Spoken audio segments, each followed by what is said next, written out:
Bonjour et bienvenue dans cette nouvelle vidéo où nous allons parler de Pentest Active Directory. Donc pour cela, nous allons exploiter une mauvaise configuration, ce qui va nous permettre de devenir administrateur du domaine avec la technique de l'ASREP-Hosting. Et bien sûr, nous parlerons de remédiation à la fin de cette vidéo. Afin de ne pas rater la sortie de mes prochaines vidéos, je vous invite à vous abonner à ma chaîne et cliquer sur le petit pouce bleu. Allez, c'est parti! Avant de commencer la démonstration, je vous conseille d'aller sur le site de Pixies. C'est un blog qui se nomme Hack'n'Do.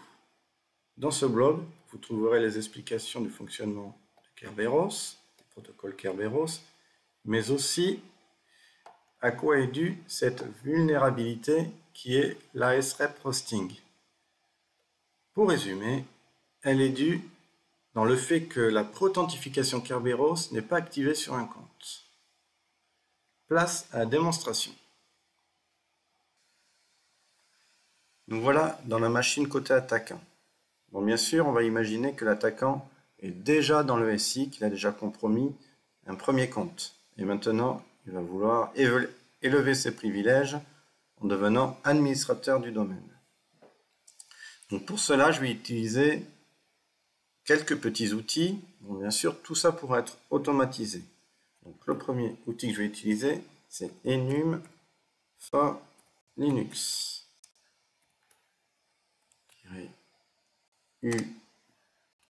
Petit u pour l'utilisateur, donc c'est agat.filling. Ça, c'est donc notre compte compromis. Son password, c'est test 1, 2, 3. Continue.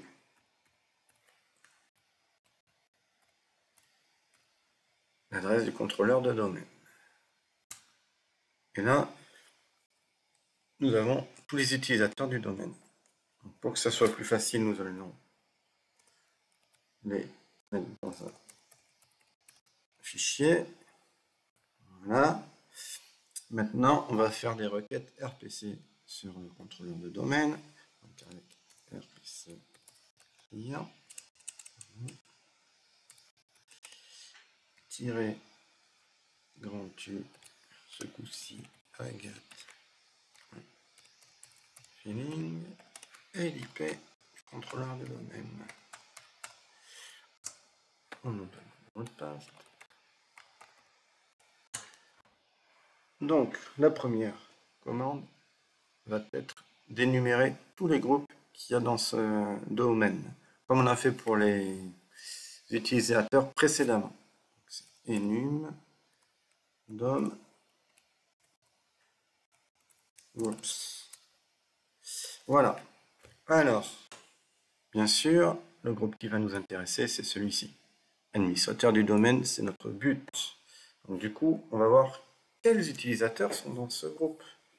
Pour cela, on va les énumérer avec query group name. Et c'est les 0x200. Et là, on voit qu'il y a 3 utilisateurs. Donc maintenant, on va voir qui sont ces utilisateurs. Donc on va faire un cat de utilisateur. On va rechercher qui est 0x1f4. C'est l'administrateur. OK. Maintenant, nous allons rechercher qui est 0x45d.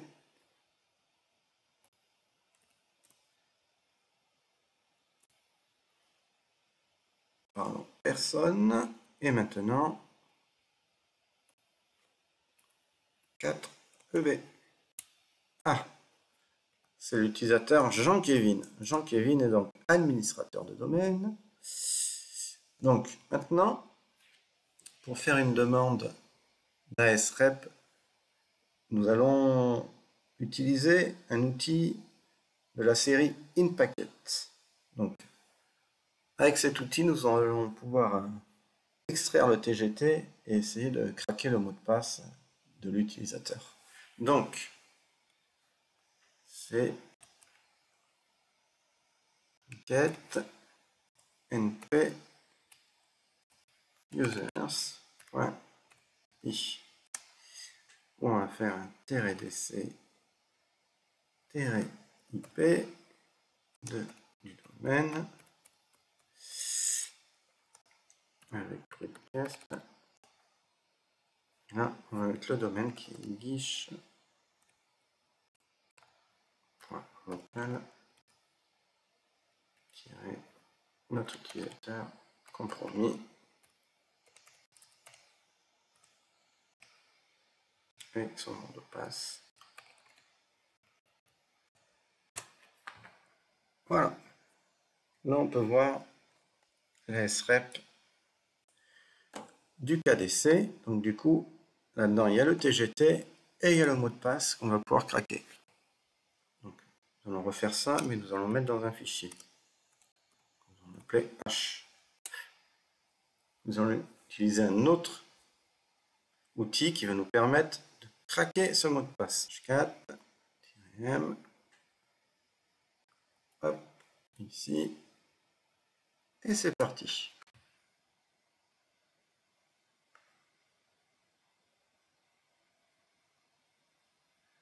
Un petit peu.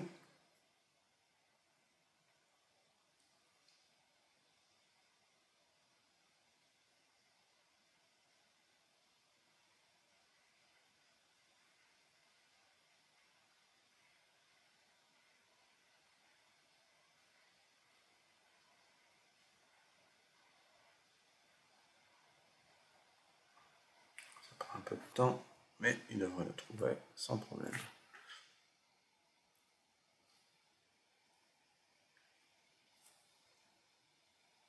Et voilà.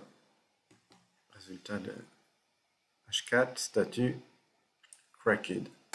Du coup, on a le mot de passe de Jean-Kévin ici. Eh bien, on va essayer de se connecter au contrôleur de domaine.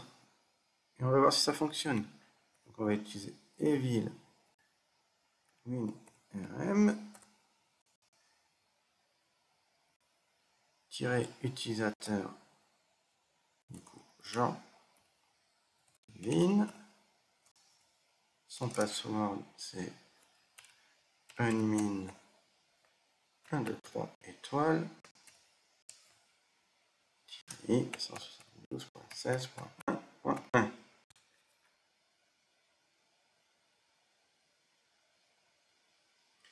Et voilà, nous sommes connectés. Contrôleur de domaine en tant que Jean-Kévin. Je peux faire un mail. On va mettre /priv. On voit que là, tout est activé, donc nous sommes bien administrateurs du domaine. Nous avons donc réussi notre élévation de privilèges. Nous sommes passés d'un compte lambda compromis à administrateur de domaine. Nous allons donc voir maintenant la remédiation de ce type de vulnérabilité. Passons maintenant à la remédiation. Donc, nous allons tester le mot de passe que nous avons craqué précédemment, qui était admin 1, 2, 3 étoiles. Effectivement, ce mot de passe fonctionne. Nous avons le bon mot de passe. Donc, je vais vous expliquer d'abord comment détecter ces comptes qui n'ont pas la pré-authentification d'activer. Pour cela, j'ai créé un petit script PowerShell tout simple qui vient requêter l'AD. Le voici. Voilà, on va faire une requête sur l'AD avec les utilisateurs qui ont la pré-authentification de désactiver, mais à true. On teste. Et là, on trouve bien notre Jean-Kévin, notre compte vulnérable. Alors, comment remédier à ce type de vulnérabilité?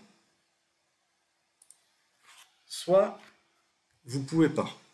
car vous avez une vieille application et ne supporte pas l'authentification Kerberos complètement, donc vous êtes obligé de la désactiver.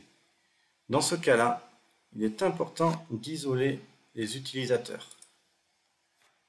Pour commencer, pas d'administrateur de domaine dans cette OU.